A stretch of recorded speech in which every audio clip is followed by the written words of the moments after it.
ever get that feeling. You know, you're like eating healthy, sleeping enough, doing all the right things, but still you're bloated, no energy, or maybe you're just catching every cold going around. Yeah. Well, what if the answer's like right there inside you, in your gut? Interesting. Today we're diving deep into this whole gut microbiome thing. Okay.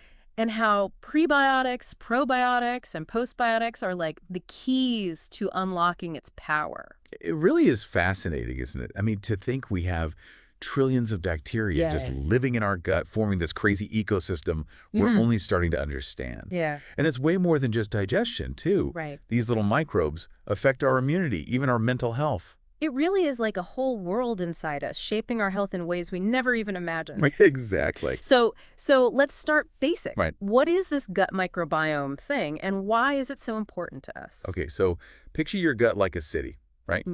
Bustling, tons of residents, but these residents are trillions of bacteria. Oh, wow. Some are good guys, some not so much. Okay? That whole community, that's your gut microbiome. Okay. And keeping it balanced, that's the key, because these microbes are affecting everything. I see. From how we break down our food to our immune system. So it's all about maintaining that balance, good versus bad bacteria. Exactly. And that's where the prebiotics, probiotics, postbiotics come in, right? Like they're the, I don't know, the caretakers of the city. That's a great way to put it. Yeah. Prebiotics, think of those as the fertilizer, the food for the good bacteria already living there in your gut. Okay. They're basically fiber found in foods like, garlic, onions, bananas, whole grains. Yeah. Stuff our bodies can't digest, but the gut bacteria love it. So if prebiotics are the food, then probiotics are the actual good bacteria. Anyway, they're live microorganisms, Okay. mainly bacteria, that live in fermented foods, things like yogurt, kimchi, sauerkraut. Right. By eating those, you're basically sending in backup for the good guys in your gut.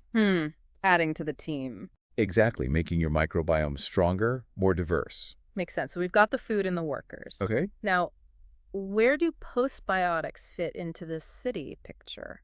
Okay, think of postbiotics as the stuff the good bacteria make when they break down the prebiotics. They're like the building blocks, the tools, even the signals that help the whole gut city function. So they're not the bacteria themselves, but what the bacteria produce. Exactly. That's interesting. So what are some examples of these postbiotics, and what good do they do for us? Well, one of the best studied types are short-chain fatty acids, Okay. SCFAs for short.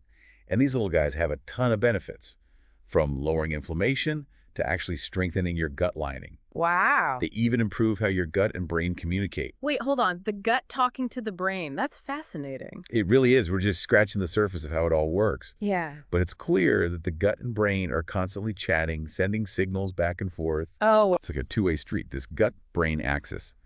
And it affects everything from our mood. Really? Oh yeah, to our thinking, our appetite, even how well we sleep. So what's going on in my gut that could be messing with my mood, sleep, even how clearly I think? True. It's way more than just digesting food, that's for sure. That's incredible. So this gut-brain connection, that's a big reason why having a healthy gut matters so much for our well-being. Absolutely. This is starting to make sense now, but I gotta admit, all the science can be a bit much. Yeah. Can you break it down for us? Like, how do these prebiotics, probiotics, postbiotics, and this gut-brain connection translate to real-world benefits? What's the payoff for having a healthy gut? Okay, let's start with something everyone gets, digestion. Okay. A balanced gut. Yeah. It helps break down your food properly. Right. Keeps things moving, prevents all those annoying problems. Like what kind of problems? Bloating, gas, constipation, all that fun stuff. Yeah, not fun. So a happy gut equals happy digestion. Makes sense, but what about the immune system? I've heard there's a link there, too. Oh, absolutely. A huge chunk of your immune system actually lives in your gut. Really? A diverse gut microbiome that helps train your immune system to tell the good guys from the bad guys. Basically. So it's more effective at fighting off infections, keeping you healthy. So, like, a healthy gut is like having a well-trained army inside, protecting us. Exactly. Speaking of protection, what about long COVID? There's a lot of talk about that in gut health lately. Yeah, that's where things get really interesting. Okay. New research is suggesting a link between gut health and how bad your long COVID symptoms are, how long they last. Some studies are finding that people with less diverse gut microbiomes, they might be more likely to get long COVID. So a less diverse gut might make you more vulnerable to those long-term COVID effects. that's scary. Yeah, that's something to be aware of. Is there anything we can do about that, like to improve gut diversity, especially in the context of COVID? Well, one promising area of research is looking at fermentable fiber. Okay. There's a study going on right now at Monash University. Yeah. They're looking at whether eating more fermentable fiber, Uh-huh. which is found in foods like legumes, fruits, whole grains, whether that can actually help improve your gut diversity Hmm. and maybe even make those long COVID symptoms better. So a diet high in fiber might be part of the solution for people struggling with long COVID. That's amazing. It's definitely promising. And we can't forget about that gut-brain connection you mentioned earlier. Right, that's another big piece of the puzzle. Yeah, it's like this two-way communication highway between the gut and the brain, constantly sending signals. Exactly. And research shows that a balanced gut microbiome plays a big role in things like mood, stress, even how well we think. That's right.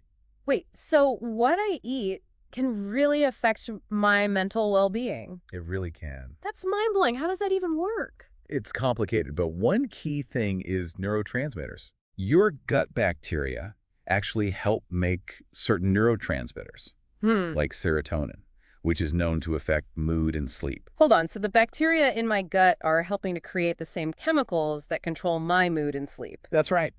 This is all starting to connect, but it's a lot to take in. It is, but it's also pretty empowering to realize we have some control over this whole system. Yeah. By making simple choices that support our gut health. Right.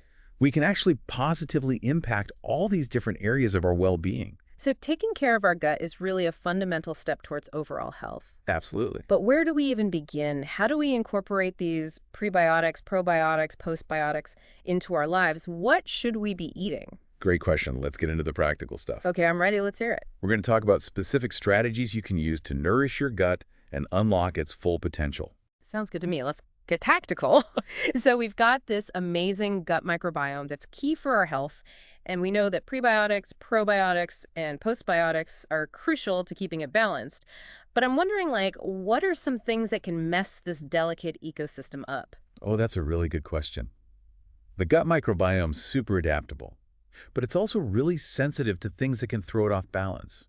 One of the biggest culprits, a diet full of processed foods, sugar, and unhealthy fats. So those kinds of foods are like fuel for the bad bacteria. Exactly. Those foods can actually help the harmful bacteria in your gut grow out of control. They start to outnumber the good guys. Okay, so it's not just about adding the good stuff. It's about cutting back on the bad stuff that can cause chaos in our gut. Right. What else should we watch out for? Chronic stress. That's another huge disruptor. When we're stressed, our bodies pump out these hormones that can actually harm the gut microbiome. Ugh, stress strikes again. Yeah. It always seems to be at the bottom of so many health problems. It really does. What about antibiotics? They're important for fighting infections, but could they also be affecting our gut health? Yeah, antibiotics are kind of tricky. They can be lifesavers, but they also kill off both good and bad bacteria in the gut. Right. And that disruption to the microbiome can lead to digestive problems and even increase the risk of other health issues. So we need to be careful about using antibiotics and then focus on rebuilding the good bacteria afterwards. Right. That makes sense. But let's get back to this gut-brain connection. We were talking about how the gut can affect our mental well-being. Right. That's where things get really fascinating. The research is showing that the gut microbiome actually helps make certain neurotransmitters, Okay. including serotonin. You know, it's often called the happy hormone Right. because it helps regulate our mood. So you're telling me my gut bacteria are contributing to my happiness? It's true. And it's not just serotonin. The gut microbiome also influences the production of other neurotransmitters, like dopamine, which is involved in motivation and reward, Okay. and GABA, which has calming effects. Wow, so a healthy gut could potentially help with anxiety, depression, even things like motivation and focus. Absolutely. The implications are huge. It really is incredible. Yeah, This research is changing how we think about mental health now. definitely. It's not just about the brain anymore. It's about understanding this crucial connection between the gut and the brain. That's right. This is all so interesting, but I want to circle back to gut health and long COVID. We touched on that earlier. It seems like a pretty new area of research. What are scientists finding out about the gut's role in recovering from COVID? It's a hot topic right now. Like we discussed, some studies have found that people with less diverse gut microbiomes might be more prone to long COVID symptoms. Right. And researchers are now looking into whether things that target the gut microbiome could help ease those lingering symptoms. So something as simple as improving our gut health through diet or lifestyle changes could help people recover from long COVID. It's too early to say for sure, but the early research shows it's a real possibility. Remember that study at Monash University? Yeah, the one looking at fermentable fiber. Exactly. They're investigating whether fermentable fiber can improve gut microbiome diversity and reduce long COVID symptoms. So the idea is that by increasing our intake of fermentable fiber, we can help replenish those good bacteria and restore balance to the gut. Right. And that could potentially lead to fewer and less severe post-COVID issues. Exactly. And beyond long COVID, researchers are also looking at the gut microbiome's role in other post-viral syndromes. Oh, interesting. There's a growing understanding that viruses can really disrupt the gut microbiome. And that disruption might be a reason why some people have symptoms that stick around even after the initial infection is gone. So taking care of our gut health might not only help us avoid getting sick, but it could also be a crucial part of recovering from viral infections. It also help minimize the long-term effects. That's a really powerful message. It really is. And it highlights how important it is to think about our health in a holistic way. It's not just about treating symptoms. We have to address the underlying things that help us be more resilient and boost our overall well-being. I love that. It's about giving people the power to take control of their health. Yeah. But let's get down to the specifics. We've talked a lot about the benefits. But how do we actually achieve a healthy gut microbiome? Where do we start? All right, let's get into the actionable steps you can take to build a thriving gut ecosystem. Sounds good to me. Let's get tactical. Okay, so let's get practical. We've talked a lot about the benefits of a healthy gut, but how do we actually get there? What's the roadmap? Well, the good news is you don't need some crazy plan or a bunch of supplements. It really comes down to making small changes you can actually stick with. Okay, I like the sound of that. Sustainable changes, those are the ones that actually work. So where should we start? Let's start with the basics. Remember those prebiotics? Yeah. The food for the good bacteria. Right. The fertilizer for the gut garden. Exactly. So make sure you're eating lots of prebiotic-rich foods, like fruits and veggies packed with fiber. Like what? Give me some examples. Think apples, bananas, berries, artichokes, asparagus, and all those leafy greens. So basically, load up on the produce. What about grains? Whole grains are great for prebiotics. Go for brown rice, quinoa, oats, whole wheat bread, instead of the refined stuff. Okay, got it. Whole grains over refined grains.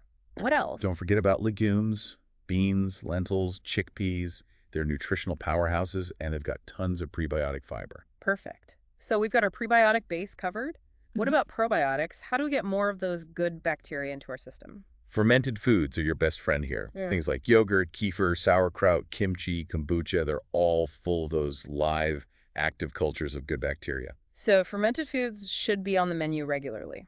Anything else we can do to boost our probiotic intake? If you're not a huge fan of fermented foods, or if you just want an extra boost, you could think about taking a good probiotic supplement. But always check with your doctor before you start any new supplements, just to be safe. Good point. Personalized advice is always the best. Now, is there anything we should be avoiding that could be harming our gut bacteria? We mentioned processed foods and sugar being bad. Anything else? Oh yeah, artificial sweeteners are another one to watch out for. Studies have shown that they can actually mess with the balance of your gut microbiome. Interesting. So, ditch the fake stuff and stick with natural sweeteners. What about alcohol? Does that affect gut health? Moderate drinking is probably fine for most people, but if you overdo it, it can definitely disrupt the gut microbiome and cause inflammation. Okay, so moderation is key with alcohol. Got it. Are there any other lifestyle things that can affect gut health? Absolutely. Remember chronic stress? We talked about that earlier. It can really wreak havoc on your gut. So finding healthy ways to manage stress is super important. What are some ways to manage stress? It's different for everyone, but things like exercise, meditation, spending time in nature, connecting with people you care about, those can all help. Right, stress management is crucial for overall well-being. And it's interesting to see how directly it impacts our gut health, too. What about sleep? Does that play a role? Oh, sleep is huge for gut health. Yeah. If you don't get enough sleep, it can throw off the balance of your gut bacteria, and it can increase inflammation. So getting those 7 to 8 hours of quality sleep every night is not just good for our energy, it's good for our gut, too. It all comes back to those healthy lifestyle choices, doesn't it? It really does. Taking care of your gut isn't just about what you eat. It's about taking a holistic approach to your well-being. I love that perspective. It's about empowering people to take charge of their health. This has been such a fascinating look into the world of the gut microbiome. It really has. We've learned so much about how it affects our digestion, immunity, mental health, even how we recover from viruses. And we've talked about practical ways to build a thriving gut ecosystem through diet, lifestyle choices, and a little help from prebiotics, probiotics, and postbiotics. I think the biggest takeaway for me is that taking care of our gut is an investment in our overall health and well-being. Absolutely. It's a fundamental step towards living a healthier, happier, and more vibrant life. Well said. Thanks for joining us on this deep dive into the gut. Mm, We hope you learned something new and feel empowered to nourish your gut and unlock its full potential. I hope so too. Remember, a healthy gut is a happy gut, and a happy gut means a happy you. We'll see you next time for another deep dive into the fascinating world of health and wellness.